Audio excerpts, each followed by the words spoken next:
All right, so we're doing plants in my yard. So there's kind of a mixture of native and non-native. I try to plant a lot of natives, but there's some non-native pretty stuff too. So let's start out with ostrich fern. This is one of the more common ferns people put in their yard. And if you look, it's like a vase. You can put your hand in the center of it because all the leaves come out. The reason why it gets the name ostrich fern is if you look, it's wider at the second half. It doesn't do a great job of it, but it's a little bit bigger this way when the leaves are fully open.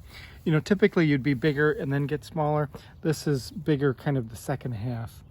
That's like an ostrich feather. But the easy thing is you can put your hand in it. So some people will say it's like a vase. Okay, ostrich fern, it's one of the more commonly planted. It does well in the sun, which most ferns don't, and it does well with, it's a little bit drought tolerant, which again, most ferns don't. We got tons of them. It can actually be quite aggressive, so you want to be careful where you plant it. You'll see these are the sterile fronds, and these are the fertile fronds from last year. So the fertile fronds, these are the fronds that produce spores. In this case, it's dimorphic, so there's two different leaf types. There's the leaves or the fronds that are sterile and the ones that are fertile, and they look totally different. That's a good characteristic for them. So lots of ostrich fern, good native. I've seen it a few times hiking and so forth. It's not super common in the wild, but I have seen it in the wild. Mixed through here, there's a ton of violets. And we got a bunch of different colors here. But these are they're most likely the common violet. We will do violets in detail when we key stuff out. And a neat thing to look for is they're bearded. You can see a little fuzz maybe. But the other thing is this spur. So see it comes back like a cowboy boot spurs. So it's got the spurs on the leaf. That's the thing to look for, not just the color, because we can find some yellow violets and some white violets. Most of them are purple, i.e. violet. But other thing, violet leaves, they're very cordate shaped. They don't have to be, but most of them are. So they're heart shaped. So it's a pretty distinctive looking leaf. Makes them pretty easy to know just by the leaf. There's a lot of characteristics when you're keying them out. There's actually, a dozen or so violet species in Michigan. But most of the ones that you'd find in your yard or in a neighborhood would be this common violet, which would just kind of grow throughout the grass and so forth. Since it's right here, we might as well do the dandelion. Remember dandelions, this is not one flower. This is, lots of flowers. Each one of these little things right here, so this right there is one flower. This little bit right there is one flower. And it's got multiple leaves, multiple petals that are fused together. It's actually 5 petals. It's kind of hard to see with this, with a slit down it. And then the flower part is coming out, this little thing here. So this is a whole bouquet, right? They're actually ligulate. So those are not sepals, those are bracts, or in this case they call them involucre or filaries, is the other term. When you eat an artichoke, you're eating these leaves. And so there's lots and lots of flowers here. Okay, that's your common dandelion. All right, let's scoot over this way. We've got another commonly planted one that's just really cute. This is a forget-me-not. Okay, so forget-me-nots are really easy because they're fused petals with the kind of yellow center, but they're Boreangiaceae, and the characteristic for that, see how the leaves are kind of fuzzy? So the fuzzy leaves, fused petals, I'm gonna say it wrong, Boreangiaceae, but really cute. they're actually a good wetland plant. And this is actually just growing as a weed in my yard. There are some non-native ones that are just weeds, but there are some native ones as well. Okay. If we kind of pan through here, there's a whole mixture of stuff. Let's just go to an easy big one. We've got Trillium. Trillium are easy because of the three big showy petals.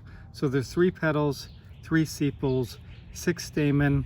The stigmas in the styles, that the pistil is got the style breaks into 3 parts, and then there's 3 stigmas. So that's characteristic for Liliaceae. And then these are really easy because of the leaves and the big showy flowers. A lot of people plant them in their yard.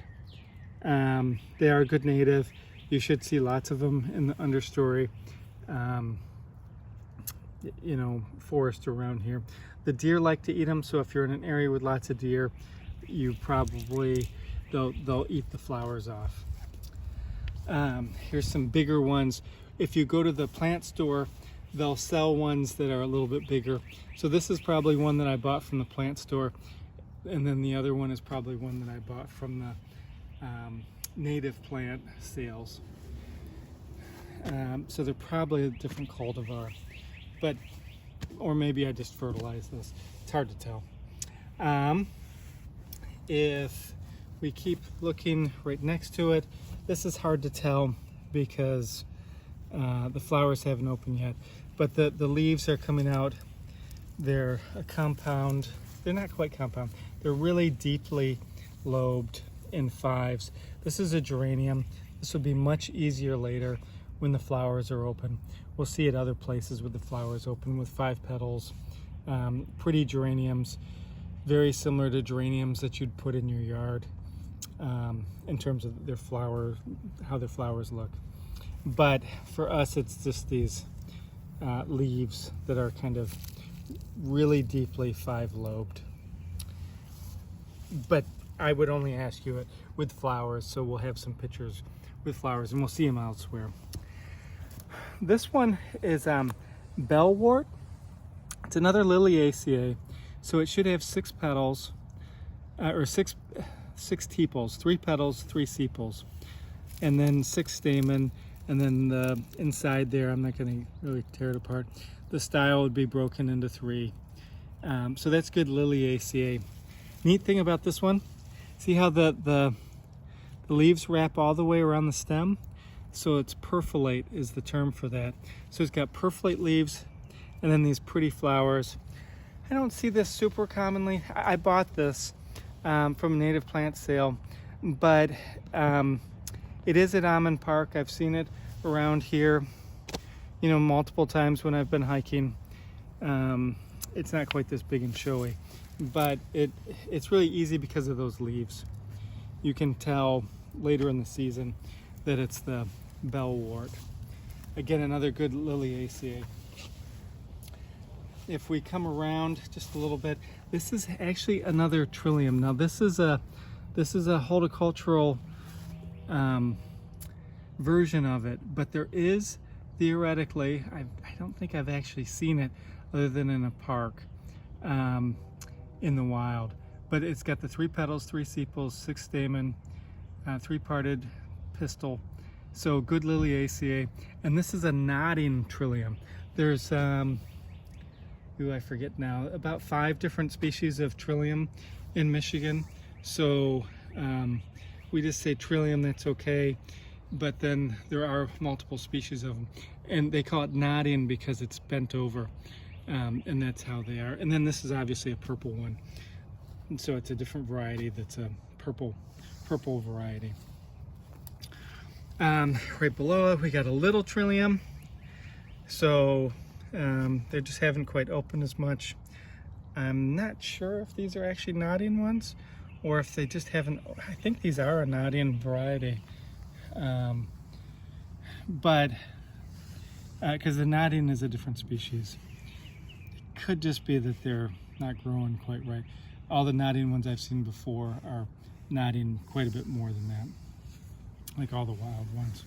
All right, all this, most of this anyhow, these kind of heart-shaped leaves, these are wild lily of the valley.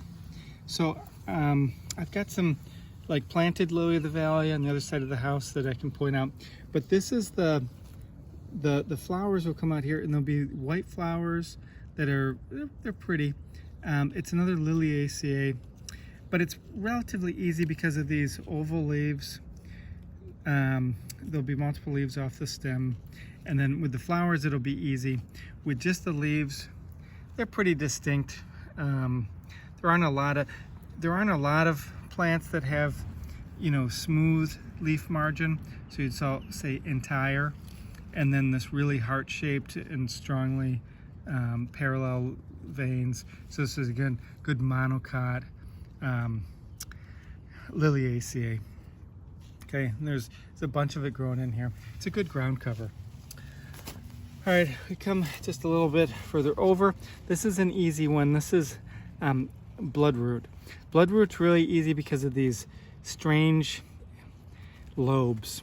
Okay, so this part of it is pretty unique where the petiole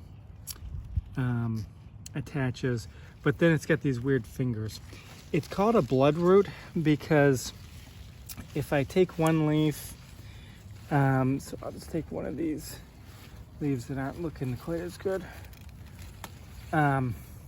See, it gets kind of bloody looking, so it's kind of reddish. So that's why the common name. This has really pretty white flowers that'll come out in the spring. It's one of the first flowers in the spring, and I'll put some pictures of flowers so you can see them. It's another nice ground cover. I mean, I planted this, but it's actually, then it's become kind of a weed that I like, so I just kind of keep transplanting it. If we kind of keep coming here, this is a different fern. This is the Christmas fern, and this will be easier later when there's just more leaves. This is what's neat though is each one of these little leaflets. So like this is one leaf, and then the leaflets have these little, I call them thumbs. So you can see it looks like it's giving it the thumbs up, right? So it's that little thing is the thumb there. Okay, so that makes them relatively easy because of the thumbs. This is still just opening, so you can see the fiddle heads are, you know, still unwinding. There's lots of little violets. Again, you can see the spurs really easily. So that makes them easy.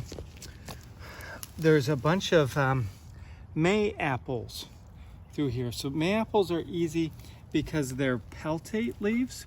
So peltate leaves are when they're like an umbrella. So the petiole attaches in the center of the leaf at the bottom. And then, so if you look at them from the top, they look like a umbrella, or, you know, but that's the peltate leaves. You can see there's this is the flower bud. Those will open up, they'll be white. They actually produce a fruit that's technically edible, but if you eat it not at the right time, it's poisonous. So it's not something I would eat, because you got to get it right at the perfect ripeness. We've got hepatica leaves. Hepatica leaves are just really distinct.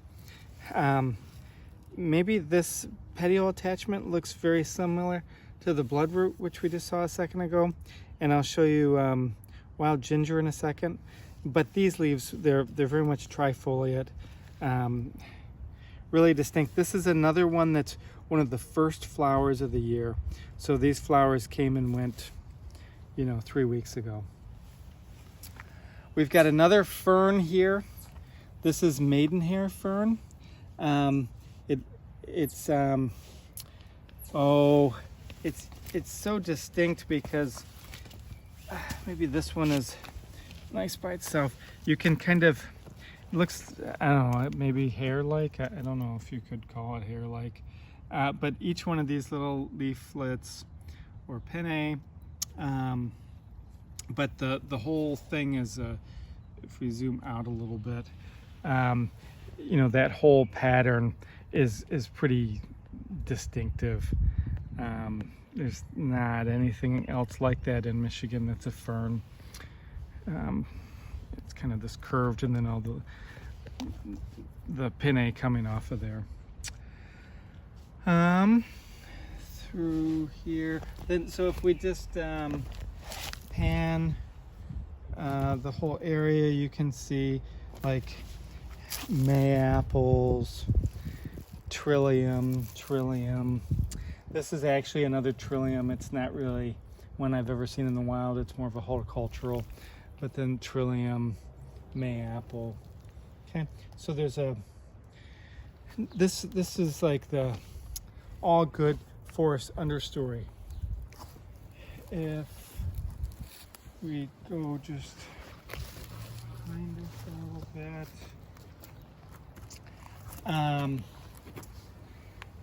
these are just finished. This is Dutchman's breeches. So these would have been really bright white flowers. It's the same family as Bleeding Hearts, if you know Bleeding Hearts. So they're these really cute white flowers. They were again one of the first spring flowers. So they're done. You can actually see the pod now. The leaves are really dissected. There's a lot of stuff that looks like this though. So just going by the leaves is not a good strategy. But these leaves will start to wither really soon.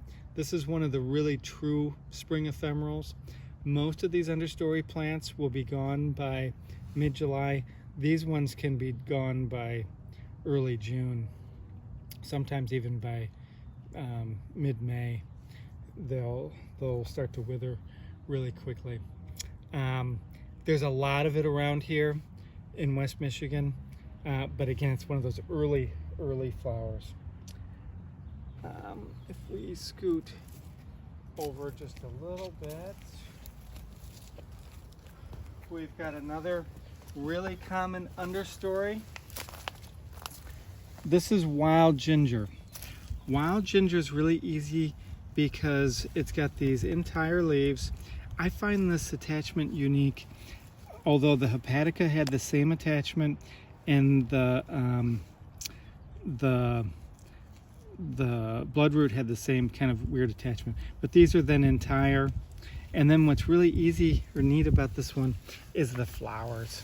So here's a flower, and it's just unique, but you never really see them because there's usually such a big patch of them and they're down at the ground.